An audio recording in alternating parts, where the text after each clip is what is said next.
Voter কার্ডের সঙ্গে আধার কার্ডের লিঙ্ক। এত টাকা খরচ করে এই লিঙ্ক করার প্রয়োজনটা কিসে? তাহলে এর পিছনে অবশ্যই তো গভীর উদ্দেশ্য আছে।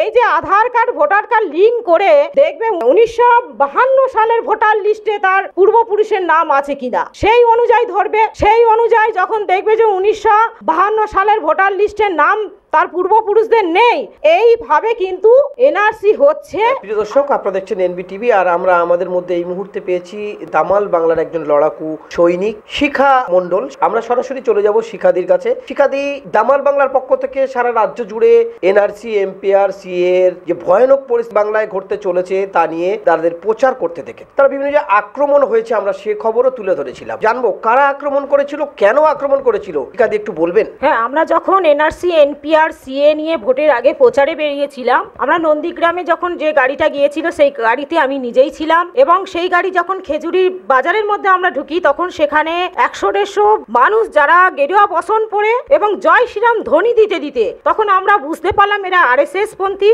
এবং এরা বিজেপির লোক, এবং জয় শ্রীরাম ধ্বনি দিতে দিতে আমাদের গাড়ির আশেপাশে সবটা ঘেরাও করে ধরলো এবং আমাদেরকে গাড়ি থেকে নামিয়ে নিয়ে সেখানে মারধর করবে এমনই উদ্যত। তখন আমি আমার মোবাইল ক্যামেরাটা বের করে আমি তখন ভিডিও ক্যামেরা করতে শুরু করি। তখন ওরা আমাকে বলে যে এই মহিলাকে নামিয়ে নাও, আগে নামিয়ে নিয়ে এখানে একে প্রশ্ন করা হোক, মারধর করা হোক। আমি তখন ভয় না পেয়ে আমি বুঝে নিয়েছিলাম যে আমি যদি ওখানে থেমে যাই আমাদের মধ্যে যে সমস্ত পুরুষরা আছে তাদেরকে ওখানে পেটাবে, এরকম উদ্যত হয়েছিল। কেবলমাত্র আমি মহিলা, যদি আমি আগে ওদের এগিয়ে যাই তাহলে কিন্তু আমার উপর অ্যাটাকটা অত সহজে করতে পারবে না। তারা ছিল বিজেপি পন্থী, আমি তো বলছি আরএসএস বিজেপির লোকেরা, যারা গেরুয়া বসন পরে জয় শ্রীরাম ধ্বনি দিতে দিতে আমাদের গাড়িকে অ্যাটাক করেছিল। নন্দীগ্রাম ছাড়া আরো কি কোনো জায়গায় আপনাদের আক্রমণের মুখে পড়তে হয়েছিল?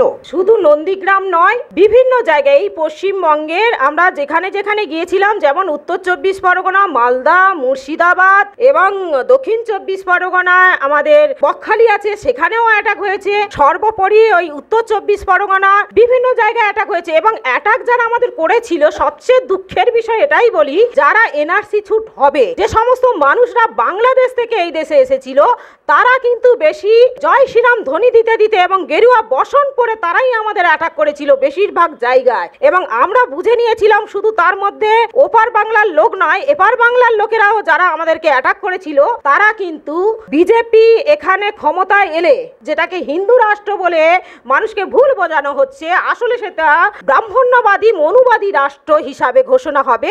এবং সেখানে যদি চতুর্বর্ণ মানে চতুর্বর্ণ যদি ফিরে আসবেই অবশ্যই, সেই ফিরে এলে যারা শূদ্র অর্থাৎ যারা পায়ের তলায় থাকবে ব্রাহ্মণদের, ব্রাহ্মণ ক্ষত্রিয় বৈশ্যদের যারা সেবা করবে আর কি, তারা যে শূদ্র, যারা শূদ্রের মধ্যে পড়ে যাবে তারাই কিন্তু আমাদের অ্যাটাক করেছিল। তারা বুঝতে পারছে না যে এখানে মনুবাদী রাষ্ট্র হলে তারাই একেবারে তাদেরকে ঘৃণা করা হবে। যেমন উত্তরপ্রদেশ বিভিন্ন জায়গায় দেখাচ্ছে যে শূদ্র বলে যাদেরকে ঘোষণা করা হলো, যারা মুচি মেথর বলে যাদের মেলচ্ছ বলে দূরে সরিয়ে দিল, তাদের মন্দিরে ওঠা বারণ করে দিল, তাদেরকে উঠতে দেওয়া হয় না, মন্দিরে উঠলে তাদেরকে খুন করে দেওয়া হচ্ছে।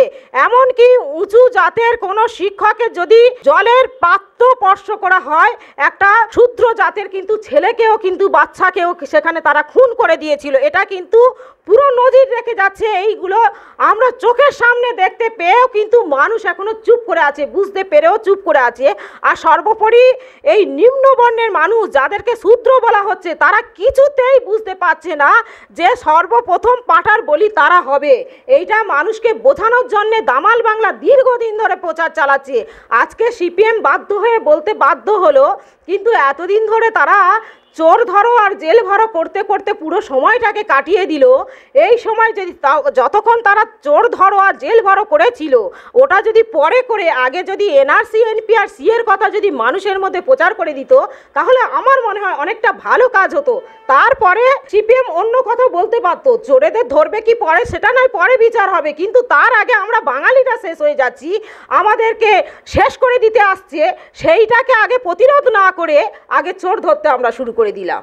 এই যে ভয়ানক দিন আসছে পশ্চিমবঙ্গে, আবার আপনারা কি মানুষের পাশে দাঁড়াবেন? হ্যাঁ, আমরা মানুষের পাশে দাঁড়াতে চাইছি, কিন্তু মানুষকে বুঝতে হবে এই লড়াই আমার একার নয়, আমাদের একার নয়, দামাল বাংলার একার নয়, মুষ্টিমেয় কিছু মানুষের নয়। এই লড়াইটা পুরো বাঙালির লড়াই। প্রত্যেক বাঙালিকে এগিয়ে আসতে হবে, মতুয়া কি হিন্দু মুসলমান সবাইকে এগিয়ে আসতে হবে। প্রত্যেককে রাস্তায় নামতে হবে, কারণ এই বিপদটা কিন্তু প্রত্যেকেরই, কারণ একার নয়। তাই মানুষকে এগিয়ে আসতে হবে, এলে এই লড়াইটা হবে, আমরা অবশ্যই থাকবো এই লড়াইয়ে। ভোটার আধার লিঙ্ক করা হচ্ছে। এর আগে আপনারা প্রত্যেকে জানেন যে আধার কার্ডের সঙ্গে রেশন কার্ডের লিঙ্ক হয়ে গেছে, তারপরে এখন হচ্ছে কি না ভোটার কার্ডের সঙ্গে আধার কার্ডের লিঙ্ক। এগুলো কেন হচ্ছে, কিসের জন্য হচ্ছে? এত টাকা খরচ করে এই লিঙ্ক করার প্রয়োজনটা কিসে? তাহলে এর পিছনে অবশ্যই তো গভীর উদ্দেশ্য আছে। এই যে আধার কার্ড ভোটার কার্ড লিঙ্ক করে দেখবে 1952 সালের ভোটার লিস্টে তার পূর্বপুরুষের নাম আছে কিনা, সেই অনুযায়ী ধরবে। সেই অনুযায়ী যখন দেখবে যে 1952 সালের ভোটার লিস্টের নাম তার পূর্বপুরুষদের নেই, তখন বুঝে নেবে যারা 1948 সালের আগের দলিল নেই, এরা তখনকার নয়, এরা মানে বাংলাদেশ থেকে এসেছে। এইভাবে কিন্তু এনআরসি হচ্ছে। আর সবচেয়ে দুঃখের বিষয়, যখন বলা হয়েছিল সংবিধানে যে 2019 সালে যে বলা হয়েছিল সিএ যেটা করা হয়েছিল, এবং সেখানে বলা হয়েছিল মুসলিমরা নাগরিকত্ব পাবে না, বাকি সবাই পাবে, অন্য ধর্মের লোকেরা হিন্দু বৌদ্ধ খ্রিস্টান এরকম ইত্যাদি ইত্যাদি সবাই নাগরিকত্ব পাবে, তখন একটা ভুল ধারণাকে কেন্দ্র করে এবং মুসলমানদের নামটা থাকবে না কেন সেটা নিয়ে যে আন্দোলন হয়েছিল, আজকের এনআরসি হচ্ছে, অথচ কোনো আন্দোলন নেই। অসংখ্য ধন্যবাদ এনবিটিভিতে এতক্ষণ সময় দেওয়ার জন্য। নমস্কার।